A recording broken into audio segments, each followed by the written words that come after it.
to Beast TV.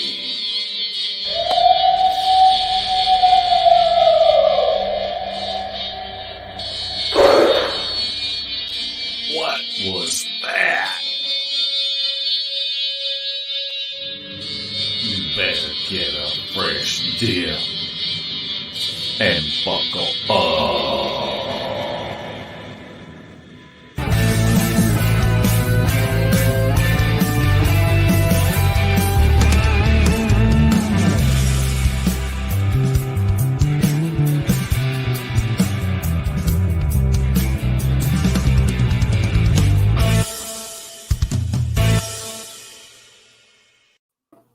Larry Porsche II, are you as tired as I am?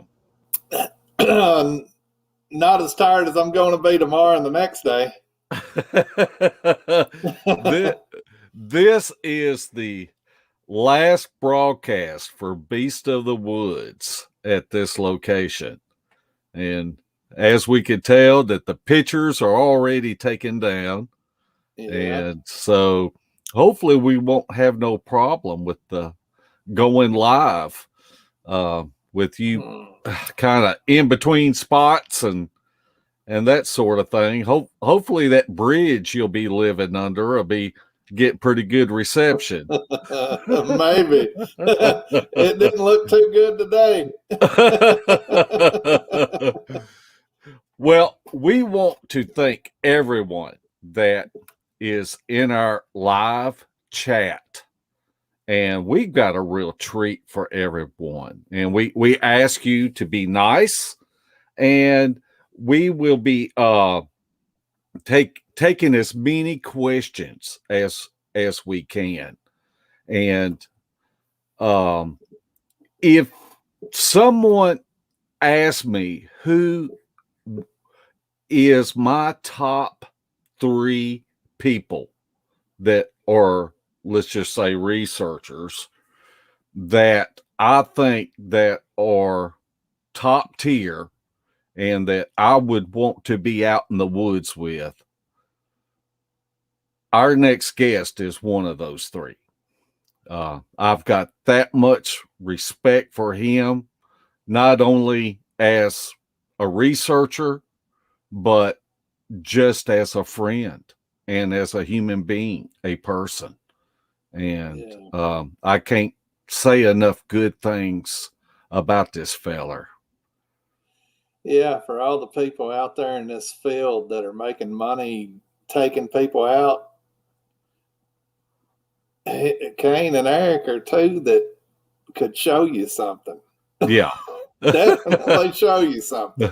But you can pay them other folks $500, $600, $1,000 to go out and maybe hear a wood knot. Maybe. Well, why don't you go ahead and bring him on, Larry? Well, he's our good friend, Mr. He wants to go by Kain Michael tonight, don't he? Kain, yeah. Come on here, Kain. I almost messed up, Kain. How are you guys doing? You and all your aliases. Yeah. Got a few, Curly. The FBI is still looking. Yeah, Curly Smallfoot still around. Man, it is so good to be able to talk to you. Larry and I have spent 1,000 hours in the woods with Kain and his partner, Eric, and they just good people, and you learn so much from them. But before we get started, why don't you just introduce yourself to the audience, Kain? Well, as Larry said, I'm Kain Michael. I research here in Ohio, probably for about the last decade. Really spent my time out in the woods primarily. And I'm also the founder of the website called House of Enoch on Facebook and starting one on YouTube as well. And I'm also the other founder of an outdoor site called Off the Trail, which is all just about outdoor living, everything from picking mushrooms, making stuff out of wood, to making drums, skinning deer, all the passions I have about the outdoors. So that's basically it. Well, I'll tell you one thing about Kain. He's a primal little fella. He does all that stuff, primeval, all that tanning hides and all that stuff. You know, we're all, probably all three of us, I don't want to speak for everybody, but I feel like that Bigfoot are curious creatures. And so I feel like they come in and just want to watch us. And Kain has made his own drum, and with the deer skin, and tanned the hide. And I remember the last time that we were out, you brought it, and you took, like, was it a deer spine? And you got holes in it, so they're like rings that you put over each finger and your thumbs, and you're able to play it, you know, and the percussion of it was just it was awesome, wasn't it? Yeah, it was. And that's why they picked him out to drag him off in the woods, but he wouldn't go. Well, living where I'm at, I live out in Hocking Hills, and pretty, you guys have been here. It's pretty remote out here. Yeah. Lots of woods around me. So the whole idea about the drum was, I'm normally in the woods every single day anyway, because I live here, but I wanted to kind of come up with a way to identify myself when I'm out in the woods. So everything around me that's within earshot will know that, hey, this weird little white guy is out there again, out messing around in the woods. So that's kind of like I used as a calling card. I'll sit on my deck at night, and I'll just play the drums, and it echoes. It echoes out through the valleys. And then a lot of times, if I'm out hiking, I'll take a small drum and I'll just hit it every once in a while, with the thought that if something's out there, which I believe there is, has enough intelligence to recognize that drum and associate it with me. So that was the whole idea of getting even like the deer population around here. After I'm out in the woods long enough, and by not hunting them per se, they will get used to me. You know, they'll look up at me and go about their business. And as long as I don't make any sudden moves, you know, they'll stay within 20, 30 feet of me. And that was kind of the same idea. You know, hopefully if something hears that percussion out in the woods, just that boom, boom, they could hear that. And if, you know, it's kind of like a calling card saying, hey, he's outside. You know, if they're interested, then they can come check me out. Oh, I know we did go to your house, and you stuck me in that creepy little room down in the corner with the windows wide open. and Larry, tell them what you were sleeping on. It was a treadmill that they turned into a bed. Yep, the tread bed. Comfortable, but man, the windows were right there, and I was afraid to roll over and look out. Yeah. It's right up on the woods. It's you guys know there's not much grass here. It's almost woods right up to the cabin, and that room can get a little creepy. So. Yeah. I think you stayed down there not long ago, didn't you? And you wound up putting curtains up or blinds or something. I did. Screw this. Oh man.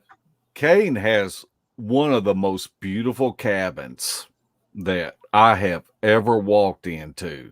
And it's in the middle of the woods, and you decorated everything in there, and it's just absolutely beautiful. Yep. Yeah, it's kind of my, you know, try to make it my own little paradise. So, you guys know, everything out on the walls and stuff is it's all antiques from my family. It's all my heritage and stuff going years and years back. So even though I'm a long way from my family, I still feel close to my family because I have all their heirlooms and stuff here.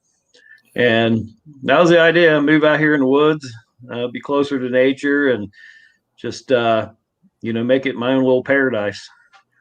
Well, I got to say, a lot of people talk it, but you definitely do it, because I know there was a time. How many days straight did you go out in the woods?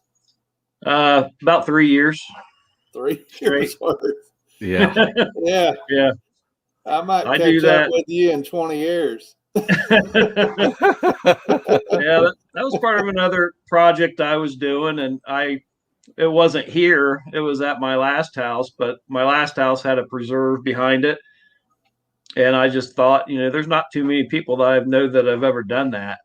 And I was fortunate enough to have the ability to go into what you call an active area every day. And it was from start to finish, it was about 3 years. Every day, just monitoring and seeing what changes and getting your head wrapped around when things are in the woods. And there's a huge misconception that people think when you have an active area that the Bigfoots are out living in the woods behind your house, and that's not really the case. I feel like I've proven that, at least to myself. These creatures, they roam, and they may, in my experience anyway, it'll be active for maybe a week, and then maybe 3 to 4 weeks to 6 weeks will go by with nothing. And then maybe it'll come back around and it'll be 2 weeks straight, or maybe 2 days. It's very unpredictable. But when you live out in the woods, you realize what's normal. You get used to all the sounds that is normal for the woods. And then you also get used to when something's not right. And the environment changes. The insects, the birds, everything changes when there is either a predator around, or even myself. If I go out into the woods, I change the physical environment just by my presence in the woods. And if you're out there long enough and you start hearing that, then you can hear when something else's presence is changing the environment of the woods. It's right. Really pretty easy to distinguish once you get an ear for it. Absolutely. Even with the insects and the birds, but you have to be out in the woods to notice those differences. And I've got a quote of yours that I would like for you to read. I would like to read and let you elaborate on. And it says, if it's all natural and random, how can you accurately predict and find the next structures? Yeah, absolutely. That's something that we've been working on for several years now. Is, you start finding these structures, and the first thing you do is you start formulating a theory, and then you start trying that theory multiple times, and then eventually you figure out that there are certain signs that you can read. And time after time, we've now proven that we are, at least some of them, can read it correctly and take you right to another whole site with different structures that have different meanings.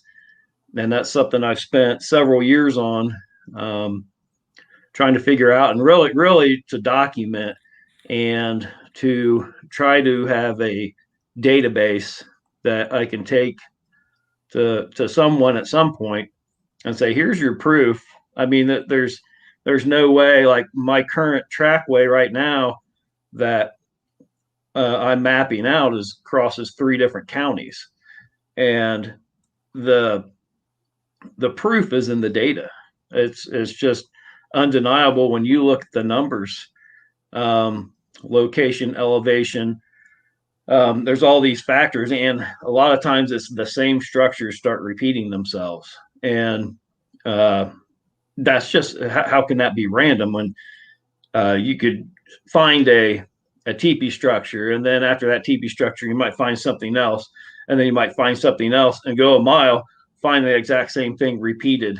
And so that's what I do a lot of, is document stuff like that, because there's just something to it. Now, I'll be the first one to claim that one thing about House of Enoch is my site. You'll never might hear us say that this is a Bigfoot. My research partner Eric kind of instilled that in me several years ago. It's like, if you're going to do this right, you want to be scientific about it. You cannot jump to that conclusion unless you have absolute proof of that's what you're documenting. So we've kind of kept that mantra. And one thing about House of Enoch is just we present the evidence as we find it in the woods. And you'll hear us say, like, the individual stuff like that. We won't say it's a Bigfoot. That's up to the viewer. The viewer can decide whether we're onto something. The viewer can decide, whether if they feel that might be a Bigfoot, then that's fine. But we're just trying to present data and facts, and just basically let the viewer kind of go take that information and either add it to their own repertoire and try some of the same things, or to weigh in on it.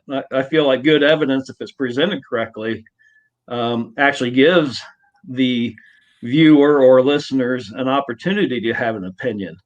And I think there's so many things out on the internet that there's not enough information to really give an opinion on, because it's maybe one picture. It's we feel like you really got to do your homework. You got to go do before and after pictures, and you got to tell the backstory, get all the data and present all of it at one time. So as a viewer, you can take it all in, and you can actually formulate your own opinion on, what we're presenting. Well, you mentioned structures. I know it's easy to go out and find a structure and take a picture of it, and you think, well, they probably won't come back here, or if they do, they just use this as a marker or whatever to walk by. But you really studied the structures, old structures, new structures. What's some of the things you found out about them over your study period that somebody else may have just looked at and went on? And you don't have to tell no secrets, just something. Oh no, there's a lot we can talk about. I guess I got to go back. When I did this stint in the woods, where I was in the woods for 3 years straight, every night, in that time period, I actually, there was one night, one single night, 10 structures popped up overnight.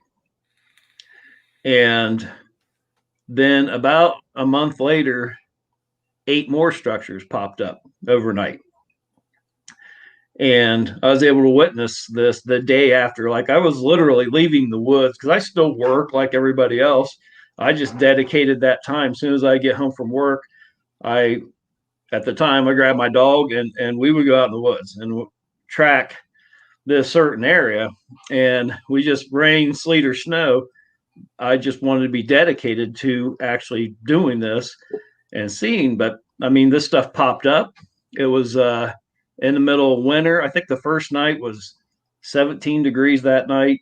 And so firsthand, I from being in the woods that long, in 3 years, I never saw anybody in that section of woods in 3 years, not one single person.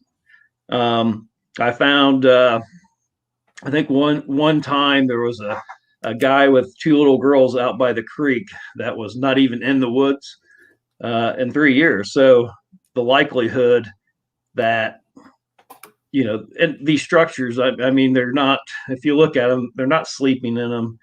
They're not, they're not a shelter. I mean, even the basic survivalists can tell you that someone did not make a structure like that to try to shield themselves from the weather.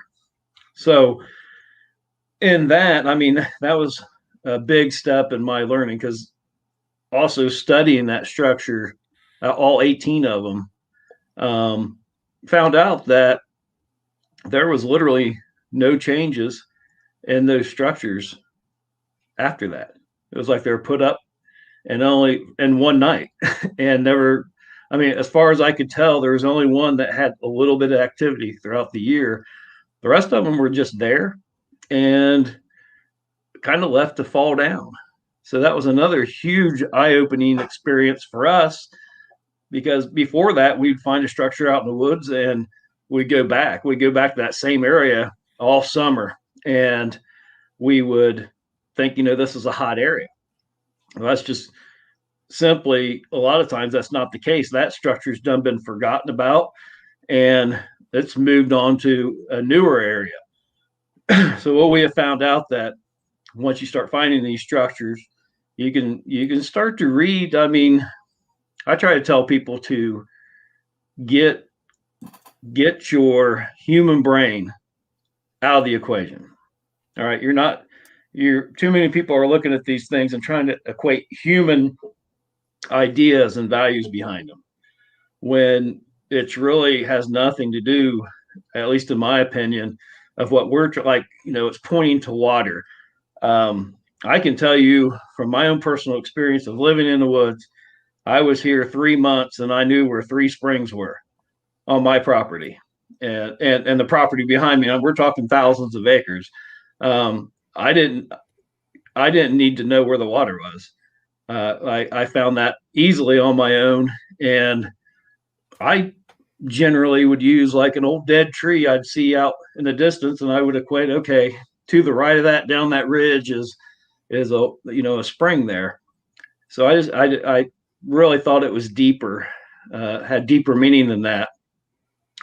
And then moving in here, I got to experience the same structures being built. I can't say exactly that it was the next day on some of these, but it was definitely within 2 or 3 days.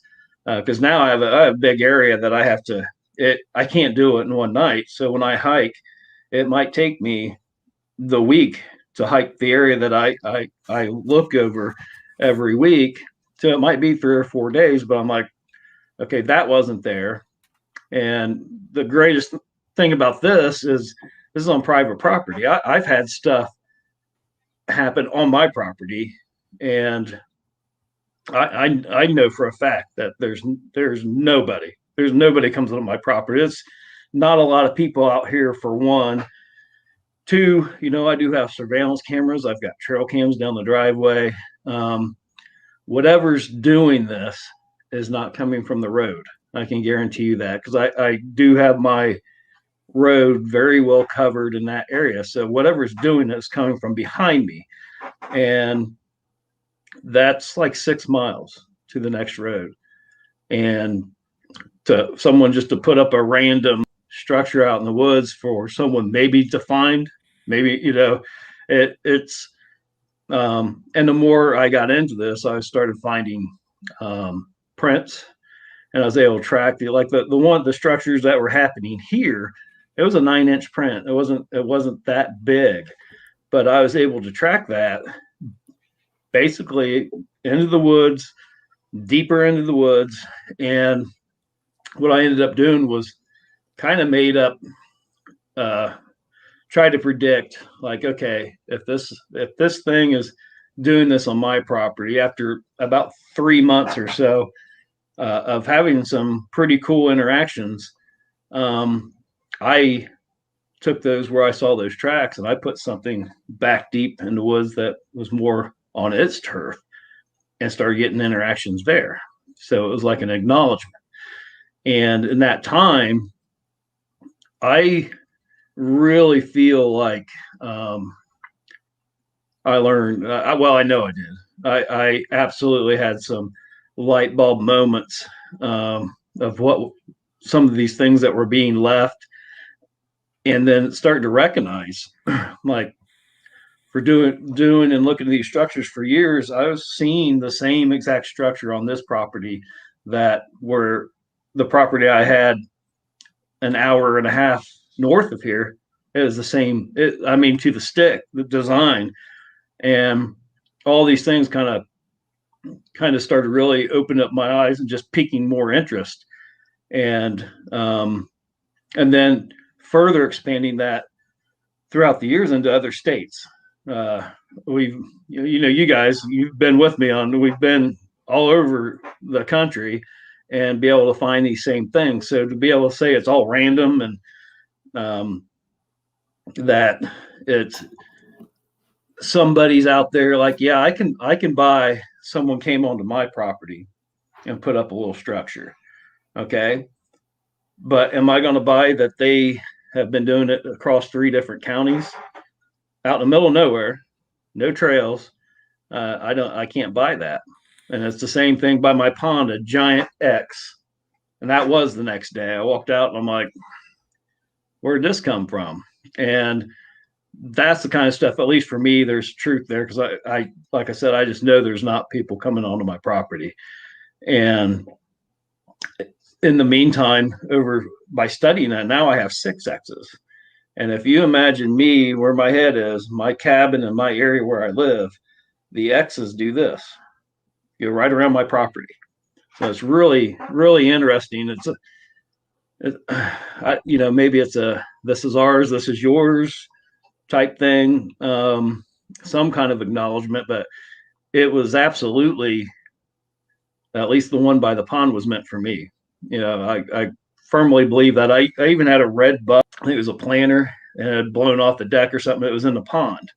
And I remember looking down and seeing that one day and just making a mental note, next time I'm out on my boat, I need to grab that. I need to grab that planter and get it out of the pond. At the same time that X was put up, that red planter that was in the water was on a tree stump. I mean, it's just weird stuff. And then ended up finding, I was able to find and cast 2 different prints from the pond. One's like 15 inches. The other one was small. It was like 6 inches. So again, you got someone barefoot, playing around on a property that with people that really like to shoot guns and have a good time. So that's another reason I know my neighbors. I'm probably the crazy old guy out in the woods because we do kick it up and shoot a lot of guns. It's nothing to shoot 1,000 rounds out here, or tannerite, or whatever you want to do. It is whatever you want. And I know some people probably think, well, aren't you scaring the Bigfoots away? Or I will tell you one thing that I do is if I know I got my friends coming over, I will always walk the radius around my property and kind of just ensure myself that there's nothing out there at that time. Because like I said, they're not always here. Now we have been shooting and heard tree knocks. Not just me. This is people that have come over and mentioned to me like, "Hey, is there a baseball diamond around here?" There's been a lot of other people, other witnesses that have been to this property and they've heard things, seen things. I know 3. My cousin and Eric. They're the only 2 that are allowed to hunt here, and they have both had heard things out in the woods, whoops, tree knocks. My cousin had something walk up to him. And actually on House of Enoch, I interviewed him because I like getting outside sources when they come here. So it's just not me saying stuff. I like when visitors come over and have some kind of experience. And it's usually just the luck of the draw, depending on, what time of the month it is, and then whether there's something out there. And like I said, I can't stress enough, it's not an everyday thing. It's one thing you'll learn if you're in the woods enough. There's times where the woods are, whether it's midnight or 5 o'clock in the afternoon, it's the same woods, and there's nothing to be scared of. We add a lot to our own fear when things get dark, and including myself. And I've tried to break myself of that by doing night hiking here and just going out. And the whole time I'm telling myself, you were just out here 3 hours ago and felt perfectly fine. Now, just because it's dark doesn't mean the boogeyman's here. You have to have a reason.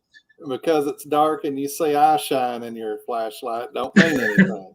That has happened. Yeah, you have a reason to be scared, then you have a reason to be scared. Right. That has definitely happened. I try to do all sorts of things on House of Enoch. I'll go out with a headlamp at night and just try to capture even deer eye shine, just so the average person that might not have had that opportunity just to see it. One thing I did with my website when I started it, one thing I thought that, especially at that time, that I felt was really lacking was just, I'd go to all these groups, and I was at the time like a sponge. I wanted to learn from other people. I wanted facts. I wanted to see research, and there's a lot. I mean, probably 90% of the sites out there is more like a Bigfoot fan page or an enthusiastic page, and those are fine. But I wanted something where I could watch and apply something, and I just wasn't seeing that. So that's really the reason why I started the Facebook page to begin with, was just like, maybe I can go out and just do a blog while I'm out in the woods and just tell the facts. Here's what I'm doing today. Here's, I mean, if you go through the videos, there's mistakes, there's, the triumphs, and then there's the dumb things that you do, and just talk about it. And sometimes it's just me walking the woods with random thoughts of what's going through my head at that time. But I'm trying to just provide someone out there that isn't enthusiastic as I was, a place to go just to watch some videos with like real research. And real research a lot of times is boring. I mean, let's face it, there's really times where I might not post anything for 2 weeks at this point because there's just nothing going on. And maybe I'll check in and just say, hey, still out here, but things have been quiet. And I just try that approach. And then when things are happening and it is active, I try my best to document it and just put it out there, and then maybe post some of my theories of what I'm going to try, different techniques, and just give the viewer just at least an outlet to see someone doing something out there and learning from my mistakes, and maybe picking some stuff up to try themselves. Now, you spoke at a conference a couple of weeks ago, and you made some contacts, and you were invited into an area, and you went this past weekend. We've got some pictures of some things that were already known, and we've got some pictures of things that you and Eric found because of just how you said earlier that you can predict and find where these next structures are. So I'm going to pull up these pictures and just let you give some background on them. Sure. So this is met a new contact, and he took us out to his area. And this is, I mean, if you see how thick these woods are, I mean, this area is, I say my area is remote. This area is even more remote than that. And he went up and was kind enough to share this with us. And this is just a beautiful structure. And if you look at it closely, you can see there's vines growing up it, and there's vegetation kind of up at the top. And so it's a little bit of an older structure, but as we, which I always say, and that's one thing I will say, usually if there's something like this and it's legitimate, there are other signs around that will kind of help you at least know that it's legitimate. And then through experience and just kind of, this one actually we did have some help. We found a large track with a small track that had stepped into it. We didn't have any casting material. We had a great cast to make, but this particular track, it was a nice track, and it was, I mean, it's kind of rare to see a large footprint with the little ones that actually stepped inside of it, but it also kind of gave us an idea, the direction too, to kind of proceed. And I think that's where a lot of people, one, this is not an area you can just walk to. This is rugged, tick infested, briars. It's hard to get to, steep inclines, and you get up in this area and you're already tired, and then you find, this is the start basically. And a lot of people that's about when they're going to tap out. They're happy with finding that picture. Yeah. That's what I was going to say. That's one thing I like about you and Eric. Somebody like me would look at that and be like, holy crap, look what we found. But y'all like to look at that and look for subtle things out to the sides of it, just like you said, solidify what you're looking at. There's absolutely there's absolutely things you can do to kind of verify. And there's, like I said, there's other things usually around these structures. And I will tell you this, a lot of them are, you would walk by it because it looks natural. And the only way you really know that it's not natural is because you've seen it in this exact situation 100 times. And it's like, okay, here it is. And the guy that showed us this, I actually showed him one. I felt very grateful that he shared this. I mean, took us into his area that he's been on for a couple of years. It's his research area. It's his site. So I showed him, the next step. And I said, I know this doesn't look like anything, but I guarantee you find another one of those, you're going to probably find something like this there. And that's how you know that it's legitimate. And a lot of people always ask me, well, what are you looking for? And what do you see? And the only reason we don't broadcast that right now is because I've never seen anyone on the internet anywhere ever mention some of these other things. So in our mind, it's very hard to hoax. And you can keep your research pure. It's unviolated because you don't have to worry about, because as soon as you bring that out, someone's going to go out and do it. And that's the reason we keep a lot of the stuff really close to our chest, just to keep the research as pure as we can, so we can know without a doubt when we find some of these other things that it's legitimate. And again, that these other things are what brought us to here, that you're looking at right now. And this was a whole other area. Well, Kain, before you move on too much further, you and Eric have got to write a book that is published like after y'all are gone, just to make sure it's not lost. I have a plan, and I've talked to Eric about this, and our agreement is, if this never, our whole goal is like, I want to show scientists this stuff. I feel we have enough data, and I have shared a little bit with Amy Boo's group, Project Zoo Book, I actually did show some of the data just to prove that there's real data that's here that you can use, and that's, for a scientific mind, they don't care about this structure. They want data and they want you to be able to repeat it. Right. So we feel like we have the data and we can repeat it.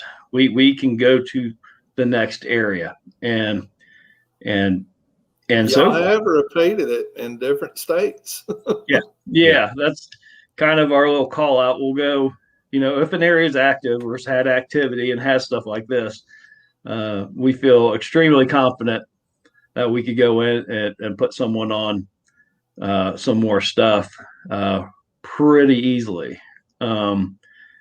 So that's kind of what we did. We ended up finding like 10 of these that day in this area.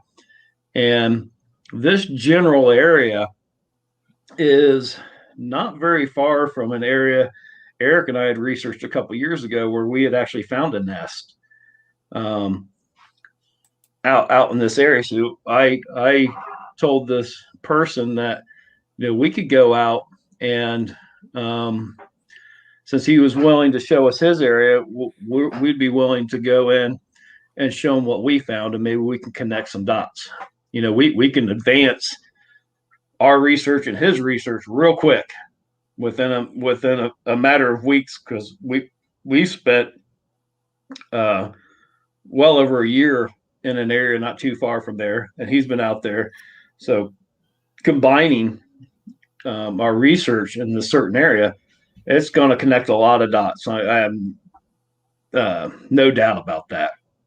And even like what you're looking at right now, again, something like this, a lot of people are going to walk by this, but just from, I can legitimately probably give you very easily 25, 30 pictures easily, maybe more, of this exact stick for stick type structure in different counties and different states that look exactly like this. I mean, that's how, being out in the woods enough, you start recognizing like certain things, and it's that pattern. Like I can see that pattern from 40 yards away and know that it's something to look at because I've seen it so many times and I've documented it. And that's the kind of stuff even during my talk, I showed some examples of stuff that's very, it's not earth shattering. It could absolutely look natural, but again, it's the placement of it in conjunction with other things that's how you really recognize that, okay, this is yet another sign. It might, a lot of people see those leaners.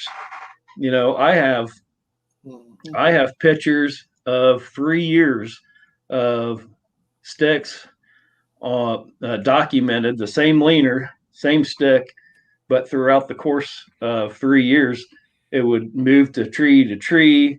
Sometimes there'd be 2 sticks. Sometimes there'd be no sticks. Sometimes a stick would be back against the tree. And there's no way the typical person is ever going to see this taking place, because generally we're just not out in the woods enough to recognize something like a stick leaning and recognize that has meaning. Now, it's just as easy if Eric and I were hiking and I got a little bit ahead of him and I wanted to let him know, hey, I'm here and I'm going to go this way or whatever. I would do something similar. I might snap a branch. I might do something. So when he comes by later, he'd be like, oh, okay, he was here and he's going to the next spot. And I think a lot of this stuff is just simply as that. I think it's also weighs in on how they move through the woods. There's a purpose. There's, I'm telling you my theory. I'm not saying this is exact, but I feel that there is always a sentry, you might want to call it. There's always one individual or two that go ahead of the group, and their entire job is to go through the woods and find the safe route. And that's why they mark trail cameras. If there was someone in the woods, there might be a structure to indicate, hey, there was people here, so we're going to go this way. And that secures the family group. That the safety of the family group is the ultimate responsibility, and at whatever cost, they want that safe route. So a lot of this stuff, what you're seeing is communication. I think just different things mean different stuff, but it's to keep the family group safe. And if you get too close and you happen to have a sighting, then that's usually, in my opinion, that's like the last thing that they would want to do, is they'd rather just you walk on by and go undetected. But if, let's say, you happen to just be randomly walking towards the family group, that's desperation time, and they're going to have to do something, and you're going to get tree knocks. You're probably get some rocks thrown at you, all the way up to possibly a sighting. Anything to where you're going to stop. They're going to stop you and steer you away from the family group is kind of our consensus, or at least mine, of how they operate. And I think that's why trail cams get detected readily, easily, is that's their job. That's their job, to look at every single thing. And if anything is slightly strange, slightly that's something that shouldn't be there, there's a lot of woods, just steer around it. And sometimes, we've experienced it in good areas. One, if we have a trail cam in a good area, it's going to get marked, without a doubt. They're going to mark it. And if it's in a really, really good area, it's not going to be tolerated. That trail cam, if you're in an area they really, really like, that trail cam will not stay there. We've had them lost. Eric's got a lot. I've documented a lot of his. He had one poor trail camera that just got the heck beat out of it. Phone smashed into the ground, batteries flung out of it. It's not tolerated, and we believe that's close to a really hot spot for them, or somewhere they actually like to stay. And I guess another thing is we really have noticed the further you get, the deeper you get in the woods, the less sign you find. And we usually equate that with they don't need it at this point. You're on home turf, and because you can go and see lots of sign. I think that's why you see a lot of sign near campgrounds. You see a lot of sign, maybe where two clans border each other. You'll find a lot of sign right there, and I think there's a lot of those are boundary related. But the further you get in the woods, you really don't see as much, like as far as stick structures. There's other things you start seeing, but that stuff gets probably the closer you get to their home base, the nucleus, the less structures like that you're going to find. And that's just something that we've noticed and documented. It's all of that stuff can be used, though. Even if you have a trail camera, if you take pictures around your trail camera when you set it up and you leave it out there for 3 months and you don't get anything on your trail camera, but you go back and look at your pictures and all of a sudden there's an X, that's left there, that camera's been marked, and you got spotted, and they're just going to go around that camera. And people think that is hard to do, but I do know my last area I had, I don't know if it was a government agency or what, but I had there was like 5 trail cameras that were placed in the woods. People were getting close to my research area or something, but within one day I found all 4 trail cameras. And then within like 3 days, I found the last one, and I was never on one of those trail cameras. I was very, if you know an area, I always equate if it's, you got to know the woods like it's your own backyard. And if someone puts a lawn chair in your backyard, you're going to notice it. So that's the level that I try to do around here. Like I can literally walk and notice if a stick, it might be two sticks, something. I'll generally, because I take a lot of pictures just for my own reference, but that's what I try to do. I'll notice that. I'll notice like, hey, that, there's something weird. And then I'll go back and I'll look and be like, yeah, that wasn't there. Or that stick was laying on the ground because I know I've stepped over it 700 times and now it's in a different position. So that's kind of stuff that I do to use just sometimes to know movement, something's been through the area. I say that a lot, something's been through the area, and that's just me tracking something, but I know that something's been moving through the area. Same thing with a trail camera. We might not ever get something on the camera, but we use that to kind of gauge what kind of area we're in. Are we close, or is the trail camera getting marked? If it's not even tolerated, then okay, get the trail cameras out of there, and that might be a place that we go and get in and research, and not try to over research an area, but to get in. Like what I do is generally when I do my hikes, my daily hikes, I'm like a fly on the wall. Most of the time I am walking by, just noticing something, maybe taking a picture of it, but I'm not touching it. I'm documenting it because I want a long-term study. I don't care if I get a whoop. I don't care if I get interaction. I want whatever's out there to feel comfortable enough to stay in this area and use it so I can study it over the long term, because I really feel like, if a Sasquatch ran out and got hit by a car tomorrow, and all of a sudden everybody in the world knew Sasquatch are real, what would we know about them besides their physical structure? So many people do not put enough time into how do they live, what's their habitat, what's their environment, how, that's what I'm into. I want to know how they live. I want to know. I say a lot of times, if you find a print, a lot of people will take a picture of that print, they'll cast it, and they'll go on. For me, I equate it to, you are this close to a legend. You're standing. This might be the closest you ever get to this legendary creature in your entire life.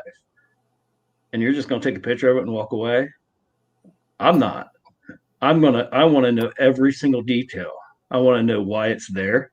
I look around like, why did it choose to step here? Why is it here in this area? What can I learn? Because that's what it do. Why what did it do that day? What was it eating? What's around to eat? Just all those other questions that I feel get overlooked. And I feel like even if one was discovered tomorrow, we're 10, 15 years for really knowing anything about them. It's still, we might be able to do an autopsy and see kind of what the food's in its stomach and its physical features, but we don't know anything. We won't be one step closer to finding them in the woods. We won't be one step closer to knowing how to find them in the woods. And that's the kind of work that my focus is how do they live? I tell you, I hope y'all are taking notes, because some of the things that Kain has said earlier, he talked about if documenting the structures and the sticks, because you may find that stick moved 400 yards away on another structure. And I go back and think maybe 4 or 5 years ago, and I don't think that I'm releasing any type of private information, Sure, yeah. because I know that you've said it publicly. But if you come up on a structure, count the sticks that are in it, because you are likely to find that there might be 13 sticks today, and this time next week, it might be 14 sticks, or it may be 10 sticks. And that's great information, and that's dirt time that Kain and Eric are doing out in the woods and documenting this stuff. So it's just like what you said, that if a Sasquatch gets hit by a logging truck tomorrow, you've got all this data that you have acquired that you can present to someone. A great case in point. One, real quick about the structures, and yes, I mean, when I say document everything, you document absolutely everything, and the number of sticks. And I will even tell you this, that it has to go as far as the length of the stick that's used. Everything about this gives information, and everything about these have meaning. And that's the level. And I'm sure there's a lot of people out there that don't believe in any of the structures, and they're just not there, and it's too big of a stretch for them. What I'm going to tell them, and I even said it in the conference, if you're not paying attention to this stuff, then you're way behind on the curve, because there's people besides me, and there's people that are out there proving that we're not saying that a Sasquatch is doing this. Something is absolutely out there making structures. Something's absolutely out there doing these things. Say that again, Kain, and emphasize you ain't saying it's Bigfoot doing it, but it's something other than a beaver, a squirrel, a deer. Boy Scouts. Right. Yeah. Boy Scouts get blamed for everything, man. But no, yeah, I mean, if you want to make the leap, these are found in active areas. And, you know, over the course of years, one thing we did do is I documented just daily when we would go out and hike. And not saying we did this straight through. We're not Ironmen or anything, but over the course of years, we've hiked over 3,000 miles off trail. It's just something I did and it's easy math. If you hike 10 miles, and at that time, we were going out 46 weekends a year, and you know that year we got 460 miles under our belt. That's the math. But one thing you will notice is you can go through miles, hundreds of miles of woods and not find structures. You can go through a whole state, and you have it's a very specific area where you're going to find these, and you almost have to walk through miles and miles of woods and see nothing to know how big of a thing it is when you do find something. Because Eric and I have many times hiked all day. We've had 18-mile days hiking in the woods and get done and not have anything, and just look at each other and say, well, at least we know. And exit that area off we're not going back there. There's nothing in there. And 90% of our hiking is that exactly that is there's nothing in there. So when you do find this stuff, it's a special area. And just quickly, when you're talking about using this stuff, if you go to House of Enoch, I did a whole thing on the Stoutsville Bigfoot sighting, which is 20 minutes from here. So what happened is a reported that a Bigfoot ran across in between two cars, and they called the BFRO. The BFR came down, did an investigation. They said Matt Moneymaker was here.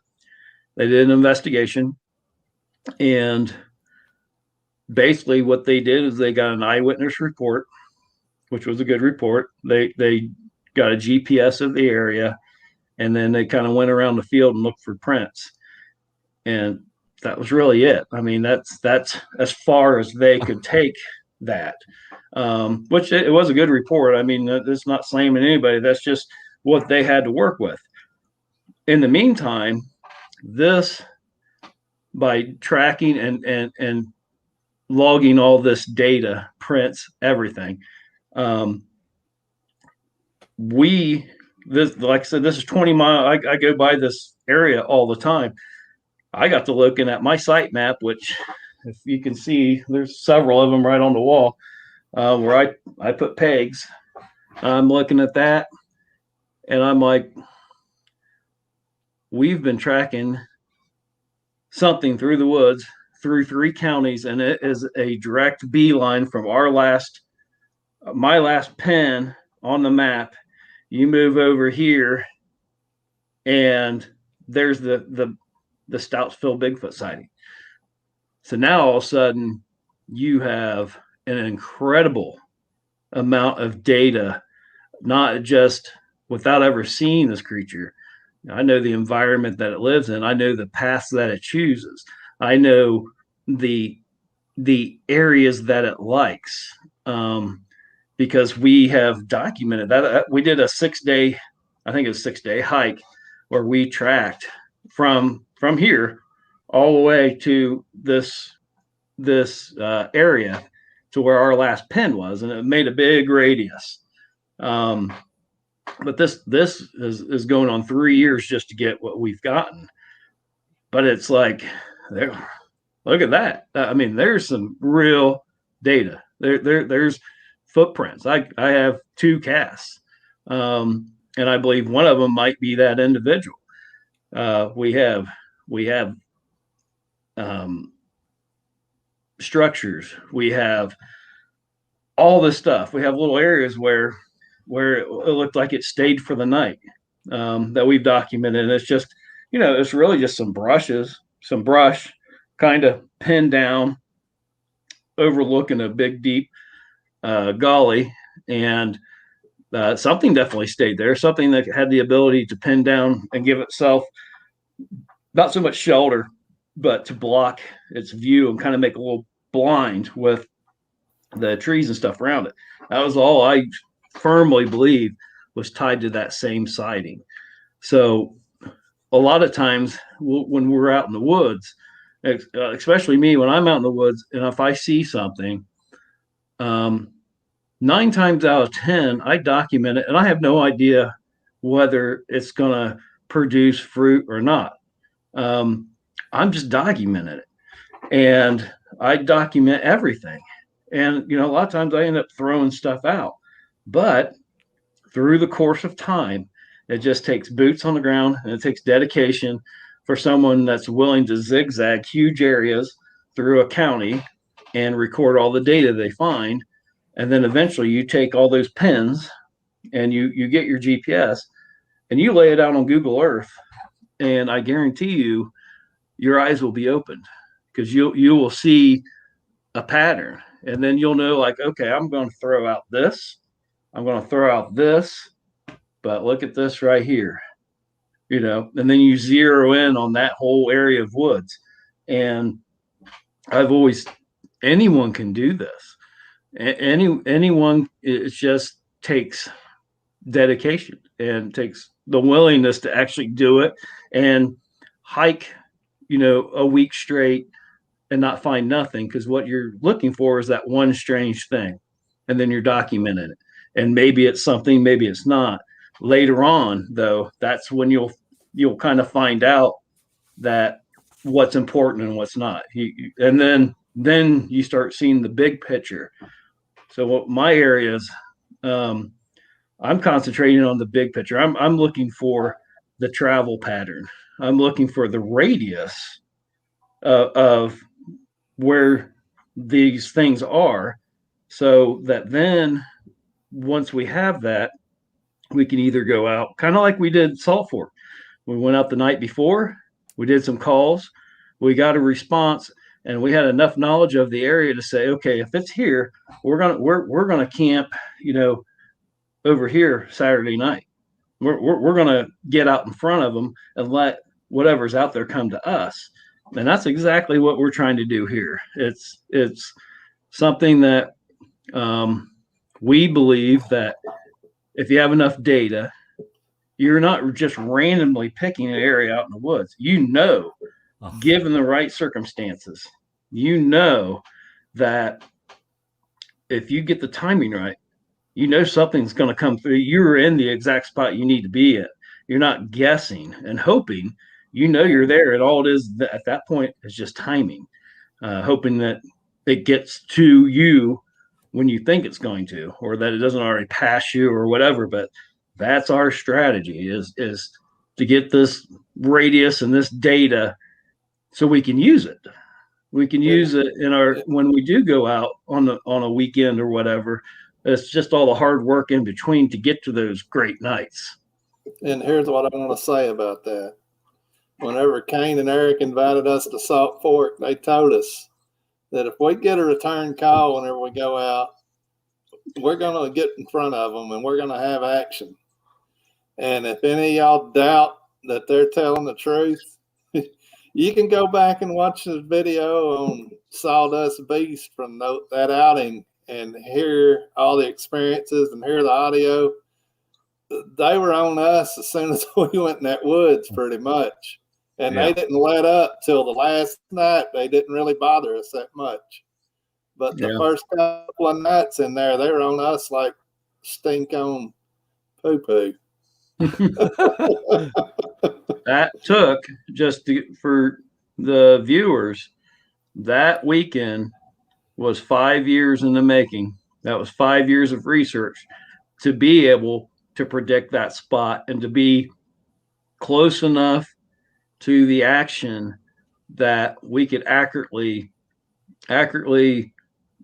pretty much predict where we thought they would be. And that's just, we researched Salt Fork for at least 5 years and found those. It took about 5 years to find literally maybe half the radius there.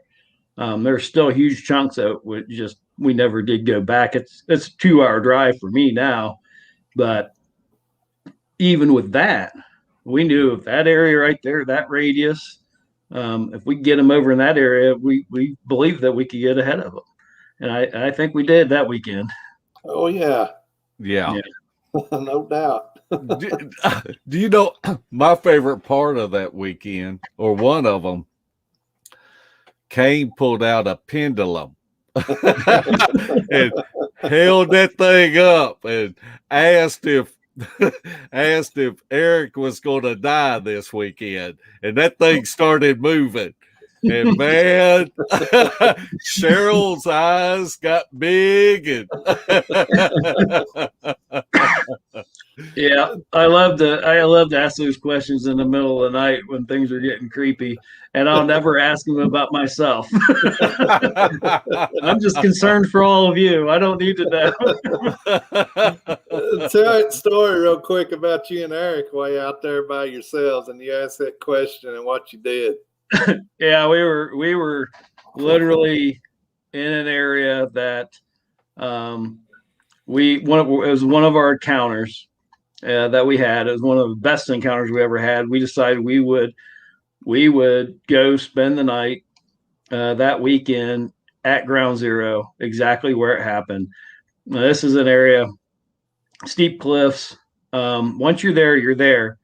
There's no way you are going home. It's 45-minute to an hour hike to get back to the car, and you are not doing that at night. There's just no way. So we got in there, and that particular time, I think we just had a tarp. We just set up a tarp and kind of cowboy camped, and I made a little fire, and I was over there by the fire, and I said, is Eric in danger tonight? And I had my dowsing rods, and my dowsing rods said yes. So I said, could he die tonight? And it said, yes. And I looked down and said, well, I'm going to bed. So I went and I laid down under the tarp, and he's still sitting by the fire, and he's like, asking about you. And I refused, and it creeped him out. It was funny at the time because we both got the living hell scared out of us that night by something, and I wanted to go home that night, and so did he, and we couldn't. So we had to kind of rethink those situations, even though we've done it many times since then. It always sounds like a great idea until something happens, and then you're sitting there literally wondering if you're going to live through the night. It makes for a very memorable experience. I love it.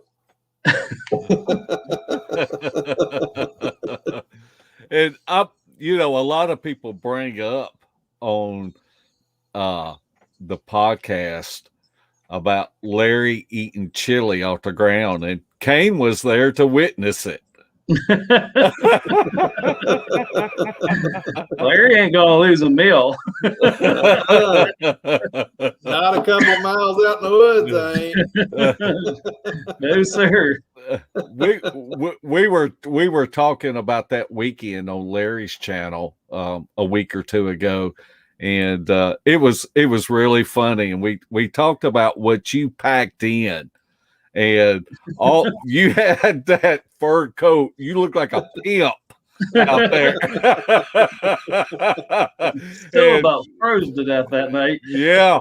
And Larry had that extra sleeping bag, and I know that came in handy.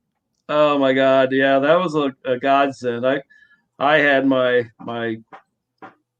leather pants, the buckskin pants. I had that huge fur coat, and I had just a hammock liner that was supposed to wrap around the hammock.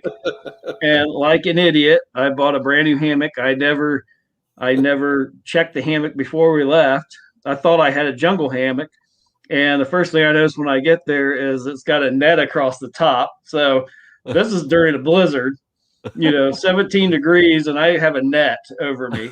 And then in the course of the night, I rolled in my hammock and rolled out of the bag that went around it. So I'm literally hanging there freezing to death all night.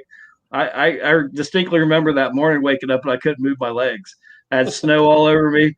And I mean, those trips that we do are some of the most fondest trips I've ever done, because the buildup of going out like that and the conversations we have leading up, trying to plan what we're going to take, how we're going to survive that week. I love it. Those are, because you get done, you've had an adventure, of sorts, and stopping at the restaurant. That hamburger never tastes so good. That and a milkshake. I love those. I mean, those are because it's not just a element. One, it's hanging out with you guys and you're with your friends, but you're also planning. Like, there's a lot of planning that goes into that. That's fun to kind of build up, the months before, talking about, okay, I'm going to bring this, and everybody's chiming in, because it's every man for himself. What you pack in is what you're going to survive on. And maybe someone will give you a candy bar if you're starving, but that's I love those. I love those trips that we do. And I really like your bushcraft skills. I have seen you do so many things out in the woods to lighten your load, whether if it's making a bushcraft chair out of limbs, to be able to sit in out there.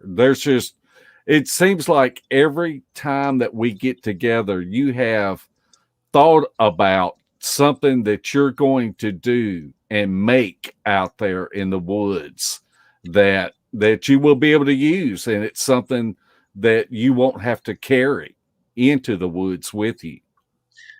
Yeah, sometimes it works, sometimes it doesn't. Andy knows he can rely on Larry to bring everything in the house. Larry's got 2 of everything. So, my thought on that is I like to as I learn primitive skills and stuff, I just like to apply it. I like to do it here. Everything I do, I like to practice in real settings. So when you do need to do it,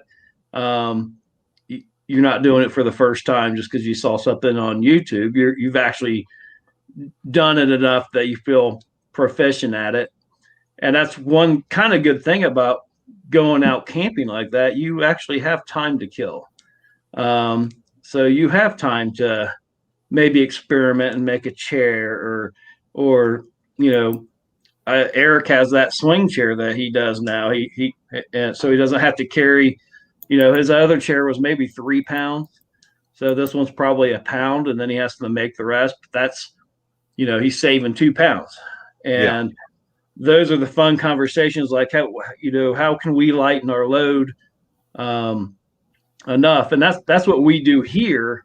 Like when our last long trip is how much can you actually carry on you and hike every day for 6 days straight and keep it under, like right around 28 pounds.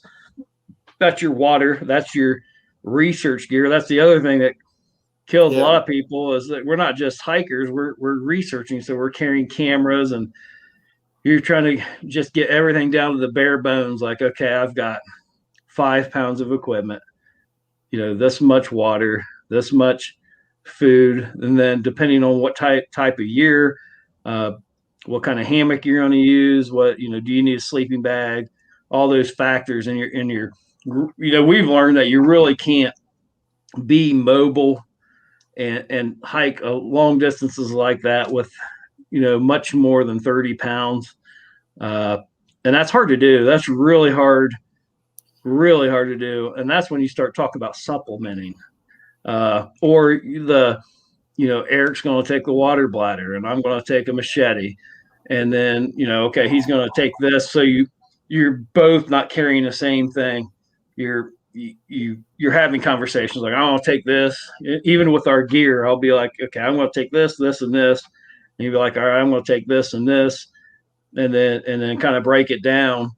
And then I'll try, like here, I know I supplemented some food, like there's staple food that you can find out in the woods and the more I learn about this, that was the other thing that was great about the other weekend, was one of the guys that I went out with is the best root hunter, ginseng, plant life. This guy, he's an encyclopedia of knowledge, and I love going out with him and just watching him. And he gave me 5 or 6 things that I've been walking over for almost 50 years of my life that I never knew you could eat, or that you could a medicinal. So the first thing I did when I got home, I went right out back and I found like 3 of them. So I've added that to my repertoire. Like, okay, that's 3 more sources of food. And the people that are out there that think that creature like Bigfoot doesn't have enough food to eat, that is the most ridiculous statement I've ever heard in my life. Yeah. And I've heard some college educated people say that. And that is a city boy that knows nothing of the woods. That's called a sidewalk spitter. Yeah. You are literally walking on food. And the more you know it, I mean, how did we get here? That same person is ignoring the fact that these same woods supported hundreds of thousands of Native Americans at one point that did nothing but live off the land and all the animals. And to say that something like that, I mean, you're talking, a number, a quarter of the size of probably the population of what the Native Americans were, and saying that something out there doesn't have enough food. I even here in this area, I can walk out, especially through spring, summer, and fall, right now, every day, and have a meal. And it might not be the best. And over the course of time, if I didn't supplement it, I'd probably get malnourished. but I guarantee you right now that I would have a full belly every single night, and I could rely on my fishing and other hunting skills. And I'm just talking about plant life, nuts and plant life here. I would have a full belly every single night, throughout everything except maybe winter. I need a lot of work for that, and then supplement it with some hunting, and I don't know that much compared to a lot of people. I'm in kindergarten, and I know that I could survive through the summer and have a full belly just of what's right here. As a society, we are so far beyond. We've lost our skills that got us here, and that's a huge thing that I want to reconnect with, and that's part of the reason why I live out here. Is I want to reconnect with that side of me and just the love of the nature. Nature will provide. It has for thousands of years, and it will continue. Well, I remember one conversation around the campfire, and you were talking about someone that you were talking to, and they talked about, well, this 5-acre tract couldn't hold a Bigfoot. And you responded with, there's probably 15 deer that live in this 5-acre tract. And how much does a deer weigh? And if it can hold that mass of weight of this group of deer, why couldn't it hold one Bigfoot? Absolutely. I mean, and another thing of living close to nature and living out here is the more you're out here, the more you see the cycles of life through the woods. A lot of it is the nut bearing trees, but there's circles of life. I call it concentric circles where life happens in the woods. And when you start studying and recognizing where there's so much life in little circles of areas in the woods, that everything is kind of surviving off of where the edible food is at. It just makes it even clearer. It narrows a whole other part of the woods when you're thinking about edibles and what's something going to survive on. You start seeing what everything else is surviving on, and maybe that thing is surviving on those things. And it's just every year that I'm out here, the more I realize and just see the cycle of life out here, from the bugs, even in my pond, the fish, there's a cycle. It's a support system, and it's no different than out in the woods. And I literally think these things can go like just probably similar how gorillas do. They move all day and they forage and eat almost all day. And I think it's very similar because I believe I could do that. I could move from area to area and look, I kind of know, at least here, where the mushrooms are growing. I know where the berries are growing. I know where the nut bearing trees are. I know where there's a water source. I know where there's fishing. I'm sure it's no different to something that actually lives in the woods their whole life. They know those areas, and they just kind of hit those areas and have no doubt that food is plentiful in the woods. It's scarce for us because we don't know what to eat. We don't know what we can survive on. We are, of all of God's creatures, we are the least adapted to survive out in the woods of all God's creatures. That doesn't mean they are. Right. They are the most adapted. Anything that's out, a squirrel has a better survival rate than 99% of the humans out there. Because humans are, they live in the city, and they're dumb when it comes to living off the land. And it's just how society has moved away from it. And it's there. It's always been here. And I'm fascinated every day, every year that I'm out here, of just learning how plentiful life is out here. Life can be short if you go standing over somebody in a hammock that's got a gun in there with them. Yes. Trying to wake them up with your hoodie on and your cone-shaped head. Oh, yeah. That was interesting for sure. I about got shot in the face that night. Yeah. Well, to make you feel better, I was going to kick you in the face and roll out of the hammock the other way. And then shoot me. Well, lucky I didn't have my fur coat on that night. Oh, yeah. Because when I first woke up, I thought I was looking at the juvenile Sasquatch. I was like, what am I looking at? And I was convinced, like everyone, it happens to everyone, you're in the middle of the woods and you think you're the only ones awake and stuff starts happening.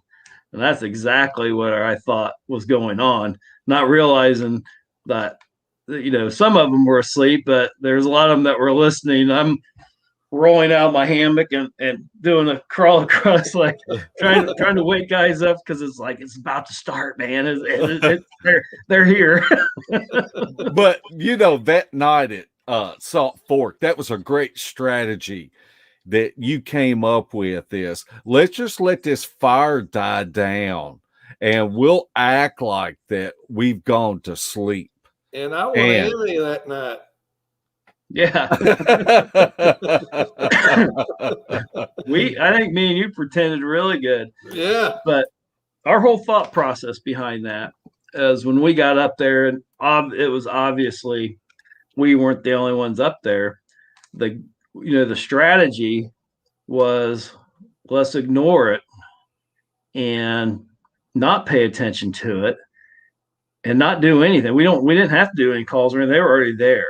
So hoping it would be like almost like a little kid brother, picking on his sister and is not getting enough attention. He's finally going to do something to get swatted or whatever. And the theory was if we just keep ignoring this, they're going to keep ramping it up because they want to get our attention because they want to get us out of there. And then that was the idea, was to kind of to move along the evening was to just go get in our hammocks and act like we're all asleep, to try to get them to come in and actually do something while we're still awake to experience it. And I still to this day really try not to react a lot, especially out here. Even when I'm out hiking, 90% of the time when I'm here, I'm by myself hiking. And those times when I do hear something, I really try not to react. I just want to be like just another creature in the woods. And if I hear a knock or something, sometimes I don't even acknowledge it. I'll just keep walking, doing what I'm doing. There'll be times I'm doing other projects out in the woods and I'll hear stuff like that. And I'll just keep working. And occasionally, when I get up to leave or whatever, I'll just kind of do a wave and walk away like it was nothing, just trying to get everything around in the woods to be acclimated to me, like to where I'm not just a curiosity, I'm just another living being out in the woods that they're getting used to. And hopefully at some point, I'm hoping that that's going to lead up to something, whether I like it or not. But I'm hoping it'll be some kind of encounter at some point, probably when I least expect it. But at the same time, I have 3 black bear bins on my road. So, there's coyotes, there's black bear, there's predators. Eric's seen an actual cat, like a big cat, ran out in front of him right down the road when he was on his way here. So there's also that aspect, is it can also be dangerous. So I can't just take for granted and think anything I hear rustling around out in the woods is a Bigfoot. I've got to think that, this could be a black bear. This could be another predator, and it's kind of a crapshoot whether I'm carrying or not. I usually, it's a gut feeling. If I have that feeling like I probably should, then I'll have something on me. Other times, I always have a knife. A lot of times, that's all I have, that in my phone. But if I have that feeling, and there's times I've been out there where I have wished I had something more than that, and I'm like, hey, dummy, you got all these guns. But that's kind of what I do. I go out there and just try to be part of the scenery too, and see what happens. Don't try to force it or do too much. Besides, like I said, there's I'll play drums out on the deck, and occasionally I'll take my drum out with me, and I'll just randomly hit it, and just try to. I think by now anything that's around here that's paid attention knows that it's me with my drum, and that was my goal, was just to have that drum sound associated with who I am.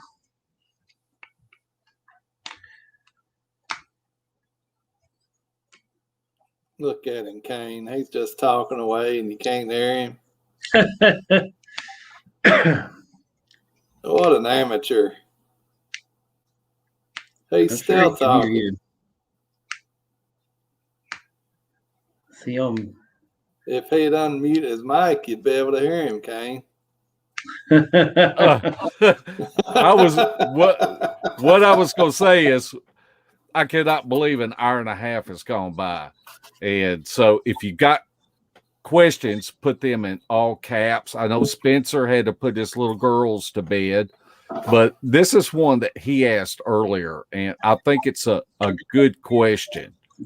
And Spencer asked, how far apart do you typically find the structures from each other? And do you find the more obvious teepee type structures in line with the less obvious ones that look like branches piled up?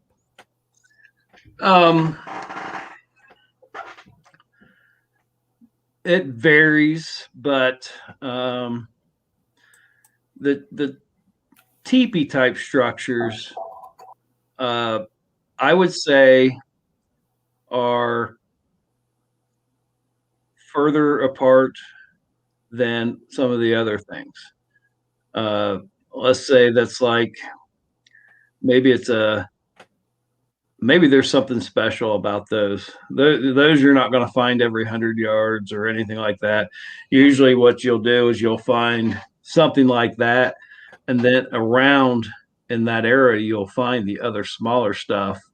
And then kind of along the way, there's usually indicators to kind of let you know you're on the right path. And that could be anything. It could be, obviously we look first and foremost for anything. We look for any kind of prints, and it doesn't have to be a print. It just has to be a sign that something is moving around through there. That's the moss or something scuffed, or there's, you guys know, you can look up a ravine and see if something's moving up there, and going with the general idea that we kind of go with, that these things typically move one direction. When we did all that work at Salt Fork, we do all that work here, we don't find tracks going every which way. They're going one way, and usually, as far as we can tell, pretty much like a radius, maybe not a perfect radius, because everything in their environment, whether there's a house that sits back in the woods a little farther, that's going to push them in further. You can follow those tracks and stuff, and you can almost tell by the trackway where homesteads and houses and roads and stuff, because they'll push it in. So it's not a perfect circle.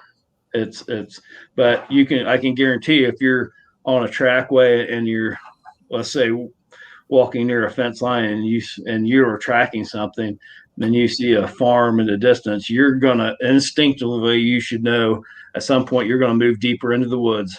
around any kind of human activity, it's always going to be deeper. And another thing that we've said throughout the years, if there's a designated hiking trail, like what people use, the next thing, if you get off the trail, the next thing you're going to find is a game trail. And usually the game trails, the deer and stuff, usually beyond that is where you'll start getting into Sasquatch corridors. And those corridors, I mean, you're talking out of the length of, let's say, hundreds of acres. Their corridor that they might use might be 100 yards. Their active corridor might only be 100-yard swath through a national forest that they're actively using at that time. So it's like finding a needle in a haystack. But once you start finding those especially the sign, fresh snaps, fresh prints, that is an active corridor. And it's completely at their discretion. And that's where people can get into trouble by over researching. We have certainly done it and been in an area too many times, going back too many weekends in a row. It's just so easy for them to just go over to the next ridge. So I'm trying to think here, the distance between like that first teepee structure you've seen, it could be literally, if you look at wood systems, it might be 2 or 3 little systems away. I mean, it could actually be a pretty good distance between a very large, because those really are, those big ones like that, at least what we find, those are probably the rarest that we find. When we find those, I think those are pretty special. And the time where I found 10, that's actually one that's up there, is one I found the day after. But those were like all 10 of those were within like 5-acre area. And then the next batch, at that time, the next 8 that I found, and that's the first one I found. I found that one the day after. But the next batch was a little further in the woods. And one thing that I believe, if you go back in House of Enoch, I talk about this a lot, but these were in a V formation. And that's one of the things when I was talking to Shane, is about their nest sites and stuff. One of the similarities is what we found here is they were in V formations. And it was very interesting to find out that the nests that they found were in V formations. On the other side of the country. On the other side of the country. That's documented. Theirs is documented. Ours is documented. And even there was a lot with the elevation. Obviously, out there, it's the Olympics. It's a higher elevation. But some of the stuff that I have found here, the elevations are in the same general area, and they were the same thing in the Olympic projects. These were all those nests were all about at the same exact elevation, and they were in V formations. And that is something that I would differentiate between, like when we're tracking through the woods and we're trying to find something, we're not necessarily looking for something with a V formation. That's usually a site. You track through the woods and you find that site that might have a V formation in it, but it's not so much on the way to get there. Okay, JD asks, Kain, you said that the trackway is in 3 counties. Approximately how many square miles is that? Right now, our current radius that we're tracking is a 20-mile radius. So that I haven't done the full circle, because obviously that is a lot bigger mileage wise to go around the circle. But from from the actual center point to the radius that we're tracking is, and this particular case, as far as we know, this one is 20 miles. And then when the Stoutsville Bigfoot sighting, when we put that into the equation, the thing that we learned was when we were tracking this, we were tracking and expecting that we were going to follow this thing in the wood lines,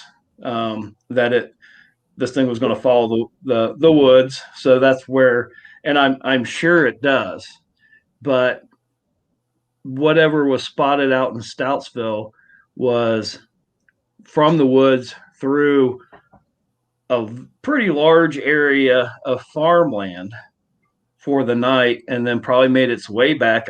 What I feel happened is it was out raiding farms. There's a lot of food on farms, and just, I mean, I can drive it in my car from the woods to that area in 15 minutes. So it's more than capable through the course of a night. I mean, there's no lights out here or anything. Even farms, it's dark. I'm sure that thing ran out and raided whatever it wanted to and got back into the cover. But that did kind of expand our radius, because that was way farther out than what we thought it would be. But it makes perfect sense. When you see it, it's like, well, that's easy food. There's all those farms along the way that something could go out there and I mean, besides just the corn and everything that's growing. At that time, it was more in the winter months, so the corn was down. But I'm sure there's grain, there's hay, there's all kinds of things left out for cattle that gets left out at night for them to probably run by and eat. Okay, Blue-Eyed Northern asked, do you believe there is a connection with the Indian mounds throughout Ohio? Absolutely. And I can't take credit for this because I believe the person I heard this from was Coonbo. But I believe he's correct that back in those days, the Native Americans settled in areas that had plenty of wildlife and plenty of things to eat. Those were the prosperous areas that people gravitated towards and settled around because there was a lot of food. And eventually the Native Americans were pushed out of those areas. So it's kind of a natural succession that, at one time, I'm sure Native Americans and Sasquatch were kind of competing for food. And then your competition leaves the area, and why not move into that area that has the most to offer? And so I absolutely believe those areas and Sasquatch activity 100%, there's a correlation there. And I believe that's probably at the root of it. It's just there's probably the best resources around it traditionally was in the areas where they settled. Wow. Larry, I cannot believe we are almost out of time. Kain ain't even hardly talked about anything yet. I know. I know it. I'll chop the paint off the walls if you let me. Larry, have you got any questions or anything that you want to bring up that you have learned from Kain and have him touch on it a second? Well, he touched on the stick thing, counting the sticks, noticing that some were added to, some were removed from. I always thought that was cool because most people, when they see the structure, they're pretty much done with it besides looking at the shape of it or looking for tracks around it. But you continually go back and study the makeup of it and see if anything changes. And on some they do, some they don't, some they've abandoned and never returned to. And I've always found that interesting. One thing I can add to that, people that may have never heard me talk about it, but we have went back, documented structures and went back 2 years later just to see what's happened with those structures. And sometimes those structures have been completely taken down and a new, completely different structures put in its place. That was really eye-opening for us. We've also seen the tree bows. You go in an area and there'll be a tree that's pinned down. You go back to that area a couple months later, that tree might be standing back up. You go back a couple months later, it might be down.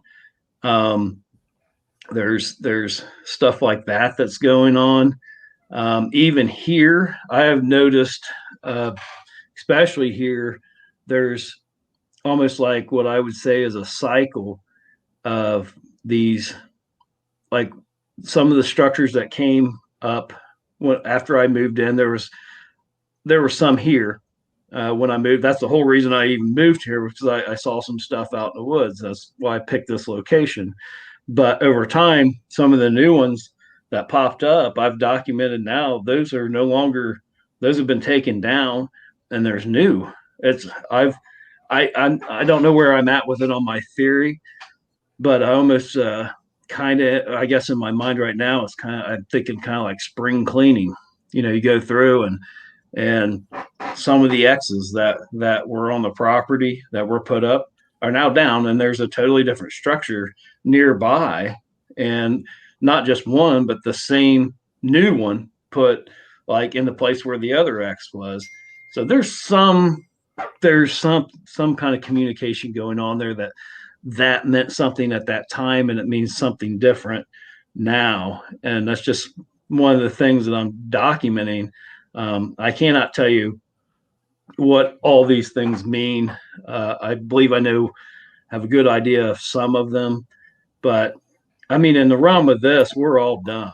I mean, we are all just novices at this. We know about 1% about these things, and it's going to take a collaborative effort to learn more. It'll be more than I'll ever be able to do in my lifetime.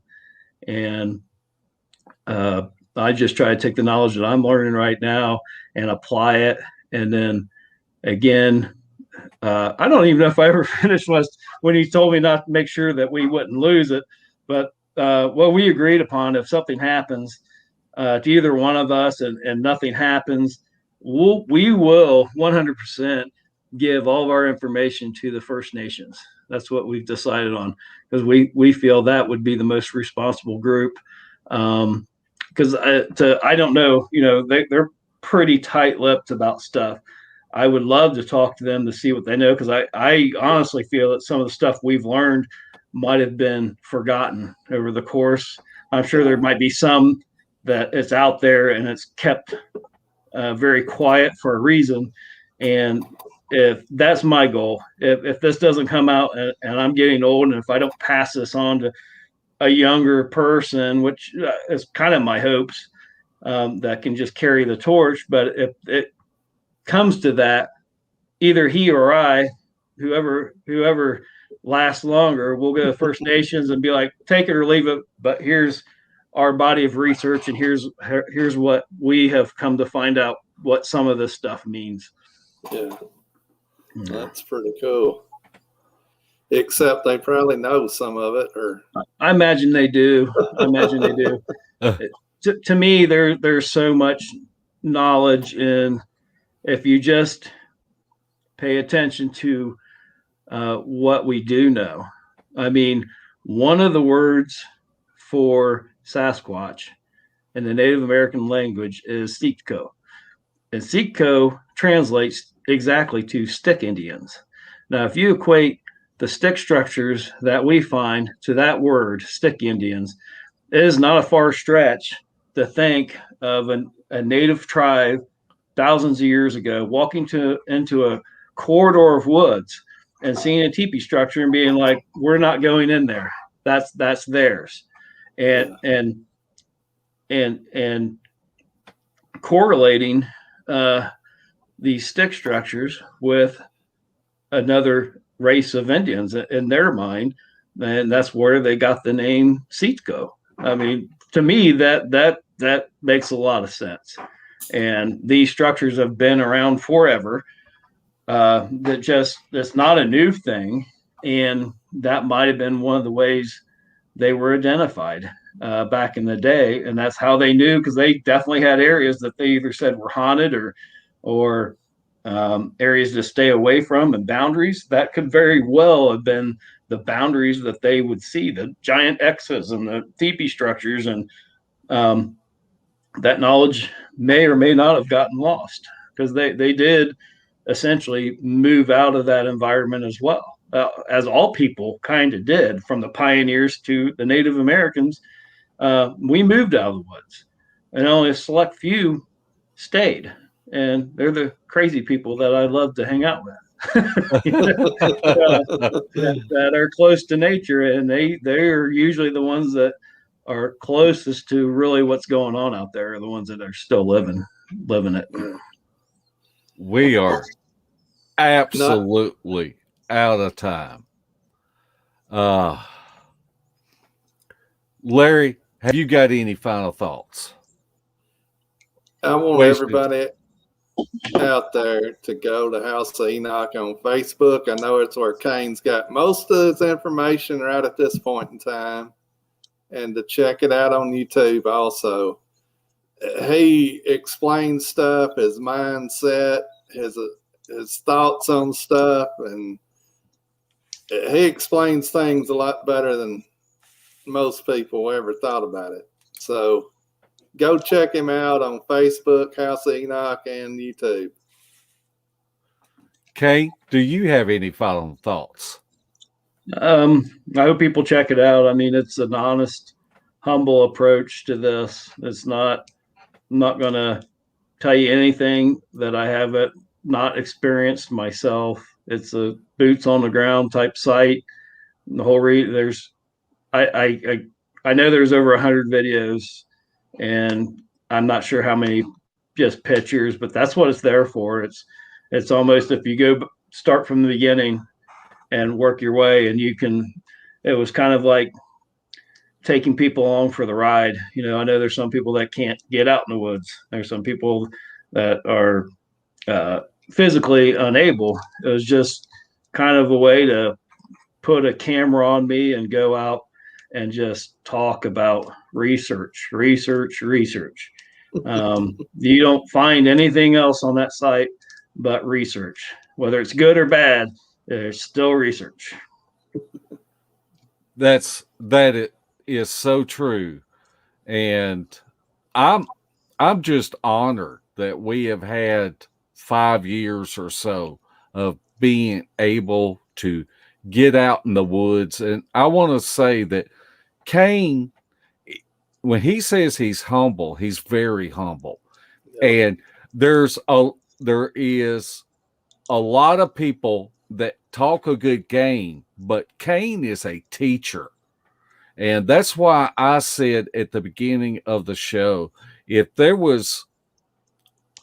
somebody asked what top 3 researchers would you want to go out with, Kain would be in that top 3, because he is able to actually show and tell whenever you go out in the woods. He's prepared. He's just not walking blindly through the woods, and the things that he has discovered.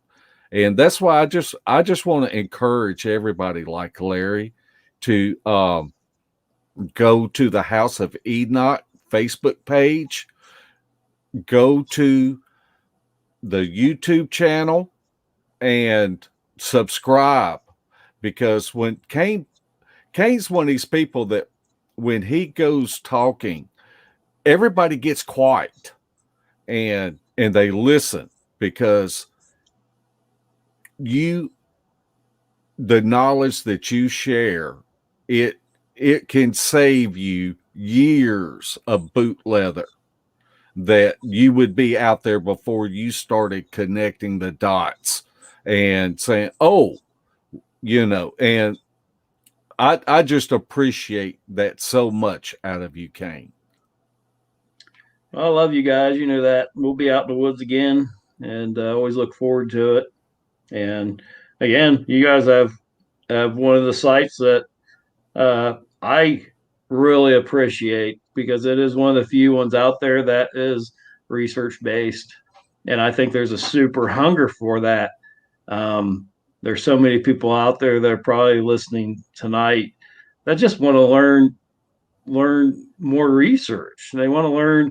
They're tired of seeing the same old pictures and this. I was like, how do I get better out in the field? Or what can I try? Where do I start?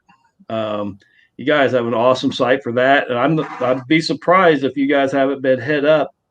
When I was at the conference, I told a lot of people about your site and your audio and the stuff you do to help people. Is truly a great service that you guys provide for people. That I was like, this guy has a whole team, that they will help you. You get stuff recorded, and that's a great place to send something where you can trust everybody there, which I know all the administrators, and it's an awesome site for sure. Well, we thank you so much for coming on again and sharing. We got a little outro that we're going to play. We're going to ask you just to hang on so we can talk to you backstage after we go off the air, if you can. Sure. And we will see y'all again. Same bat time, same bat channel. Night, footers. Beast TV would like to welcome all of our new Facebook members. Be sure to check out our pictures and videos of possible evidence. And if you haven't checked out the Files tab, there is a wealth of information that you may find beneficial. If you would like to support Beast TV, check out our gear. We have coffee mugs, face masks, gaiters, shirts, and tank tops. The link is pinned at the top of the comment section. Everything is always marked down 20%, so come check out our junk. We want to thank all of our new subscribers and our faithful followers. Also, be sure to check out our field evidence videos and our sister channel, Beast of the Woods. That's Larry's channel. If you want to help us out, make sure that you are subscribed. Click the thumbs up button, ring the bell, and leave us a comment. We would love to hear from you. Thanks again to each of you for watching, and we will see you again. Same bat time, same bat channel. Night, footers.